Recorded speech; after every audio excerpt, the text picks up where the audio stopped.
बंसी विभूषितकरा नवनीरदाभात्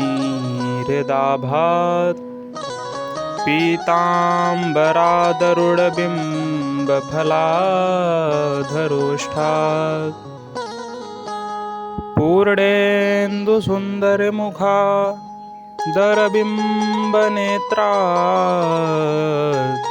कृष्णात् परं किमपि तत्त्वमहं न जाने। बोलिए श्री कृष्ण कन्हैया लाल की जय।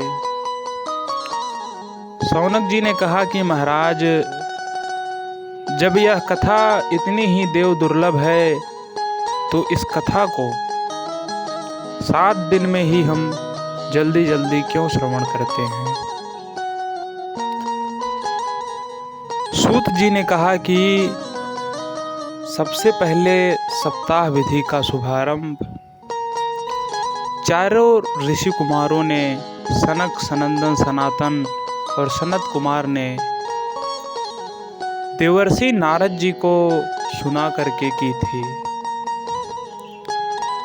शौनक जी बोले, महाराज, हमने तो सुना है कि नारद जी 2 पल से ज़्यादा कहीं ठहरते ही नहीं, फिर वो 7 दिन बैठ करके कथा कैसे श्रवण कर लिए।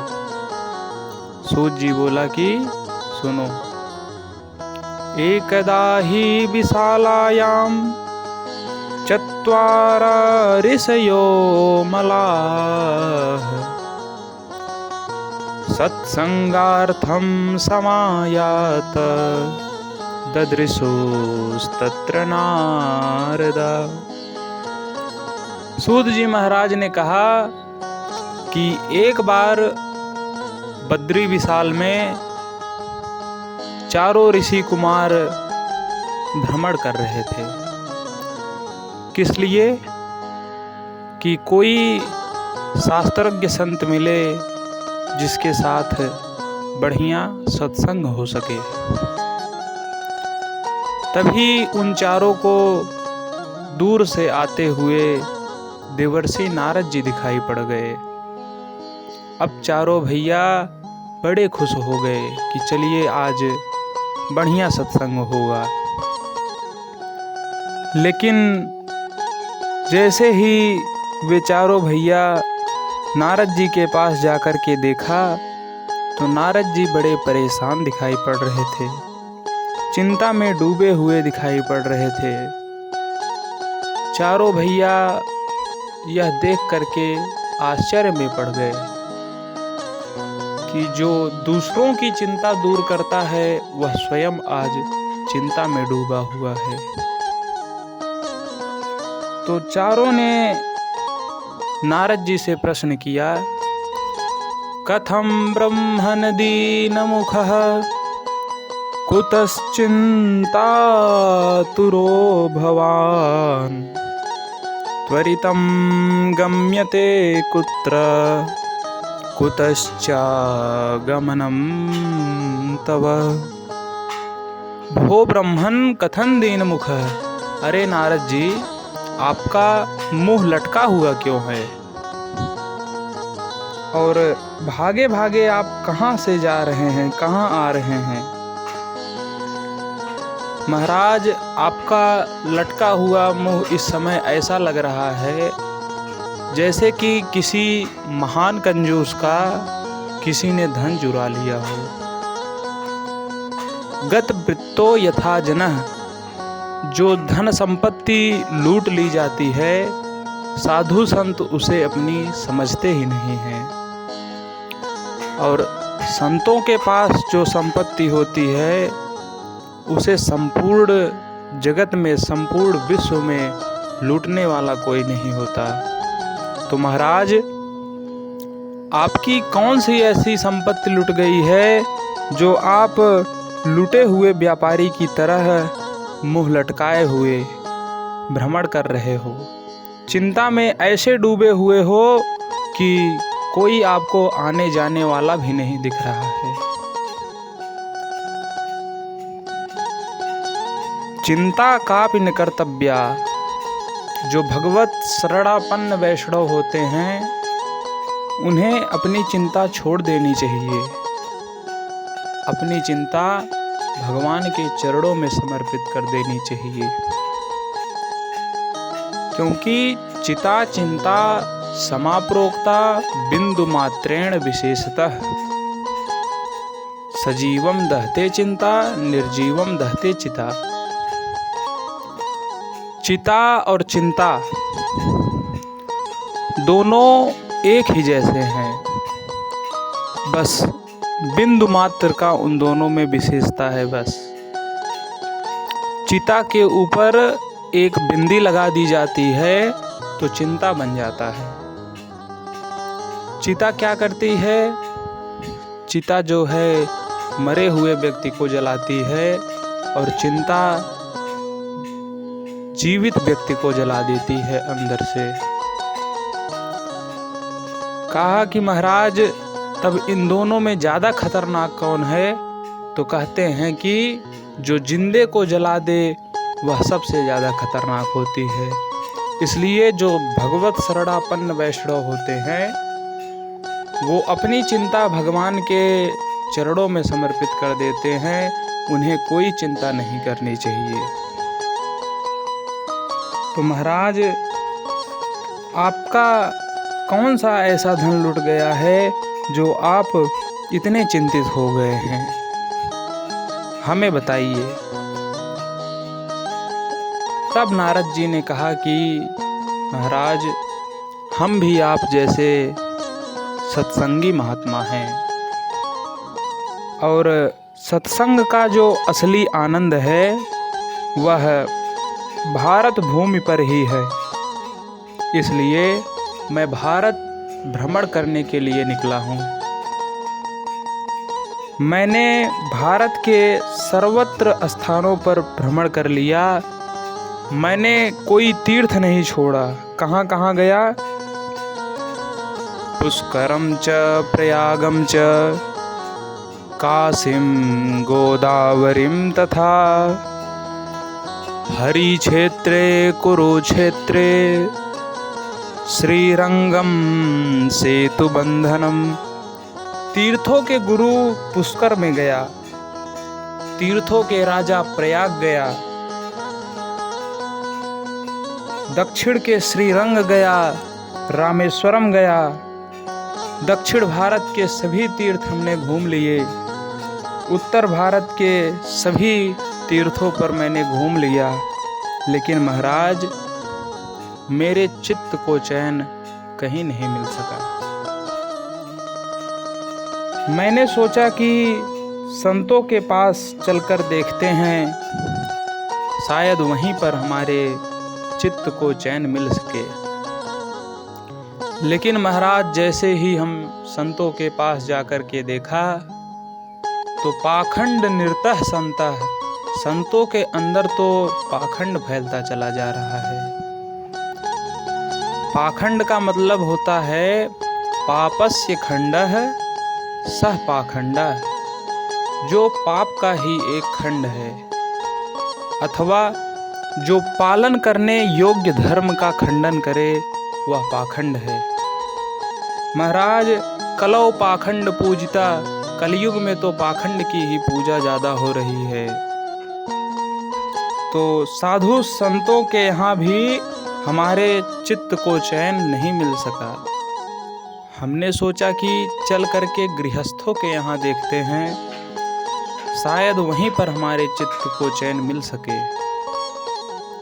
लेकिन महाराज गृहस्थों के यहाँ जब मैं गया देखा तो तरुणी प्रभुता गेहे श्याल को बुद्धिदायकः कन्या विक्रयणे लोभे दंपतिनाम च कलकनम। घर में जो नई बहू आई है उसी का चलावा चल रहा है, और यदि सलाह और परामर्श की कोई ज़रूरत पड़ती है तो ससुराल से साले साहब को बुलाया जाता है और उन्हीं की सलाह पर सभी कार्य किए जाते हैं।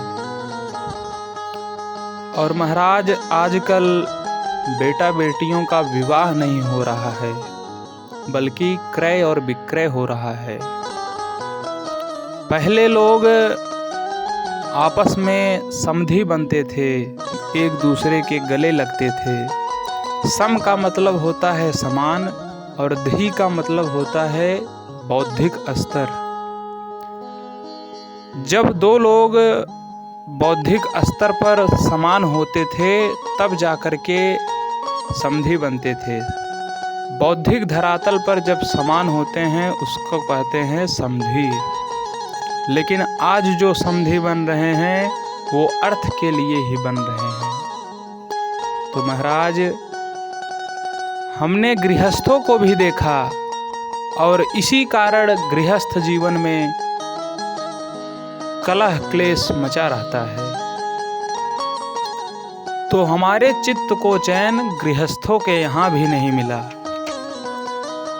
तो मैंने सोचा कि महाराज क्या संत, क्या विरक्त, क्या गृहस्थ सब विकृत हो रहे हैं कलयुग के प्रभाव से। तो सारा का सारा मैंने सोचा कि झंझट छोड़ के सीधा चलते हैं वृंदावन धाम और वहीं पर राधे राधे करके कीर्तन करके बढ़िया सत्संग का आनंद लेंगे। लेकिन महाराज जैसे ही मैं वृंदावन में पहुंचा एक बहुत बड़ा आश्चर्य देखा। क्या देखा?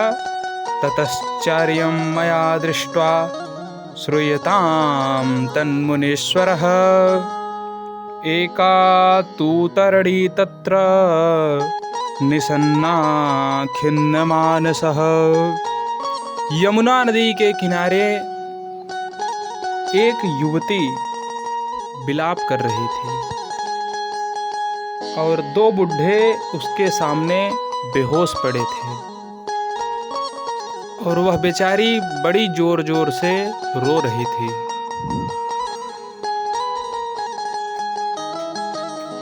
और उसके बगल में कई देवियां उसको समझा रही थी। महाराज मुझे दया आ गई, मैं भी उसके पास जाकर के पूछा कि देवी आप क्यों रो रही हो? तब उस देवी ने अपना परिचय दिया। अहम भक्तिर्तिर्ख्यात इमौ में तनयो मति ज्ञान वैराग्य नामानो काल योगे न जर्जरो। महाराज मेरा नाम भक्ति देवी है और ये जो दोनों बुढ़े हैं मेरे बच्चे हैं, इनका नाम ज्ञान और वैराग्य है। अब जैसे ही नारद जी ने इसको सुना वो भाई आश्चर्य में पड़ गए, आंखें फाड़ करके देखने लगे कि हे भगवान 20 वर्ष की माता 90 साल के बेटे कैसे हो सकते हैं। नारद जी ने प्रश्न किया कि देवी आप जवान हैं और आपके बच्चे बूढ़े कैसे हैं? तब उस देवी ने उत्तर दिया कि महाराज यही तो काल की प्रेरणा है। मैं दक्षिण में पैदा हुई, कर्नाटक में बड़ी भई और महाराष्ट्र में पली और कई पाखंडियों के प्रदेशों से पहुंचकर मुझे बहुत दुख हुआ। इसलिए मैं बच्चों को लेकर के भागती भागती वृंदावन में आई और जैसे ही मैं वृंदावन के अंदर कदम रखी तो मैं नई नवेली जवान बन गई और मेरे दोनों बच्चे बूढ़े हो गए। बच्चों की ये हालत देख करके मैं बहुत दुखी हूँ महाराज। यदि मेरे बच्चे स्वस्थ नहीं हुए तो इदम स्थानम परित्यज्यम विदेशम गम्यते मया, मैं इस स्थान को भी त्यज करके विदेश चली जाऊंगी। अब नारद जी बड़े चिंता में पड़ गए कि जो थोड़ा बहुत भक्ति बची हुई है अगर वो भी विदेशों की तरफ पलायन कर जाएगी तो क्या होगा? नारद जी ने कहा कि नहीं नहीं, तदा नाहम हरिर्दासो लोके त्वाम न प्रवर्षे। देवी जी, यदि मैं इस संसार में आपको प्रतिष्ठित नहीं करवा दिया तो मैं हरि का दास नहीं कहलाऊं। तब भक्ति माता प्रसन्न हो गई और हाथ जोड़ करके नारद जी की वंदना करने लगी कि हे नारद जी महाराज, आपकी सदा ही जय हो। जयति जगति मायां यस्य कायाधवस्ते वचन रचनमेकं केवलं चाकलय्या ध्रुवपदमपि यातो यत्कृपातो ध्रुवोऽयं सकलकुशलपात्रं ब्रह्मपुत्रं नतास्मि। हे नारद जी, आपकी सदा ही जय हो। अब इसके आगे की कथा हम पुनः कहेंगे।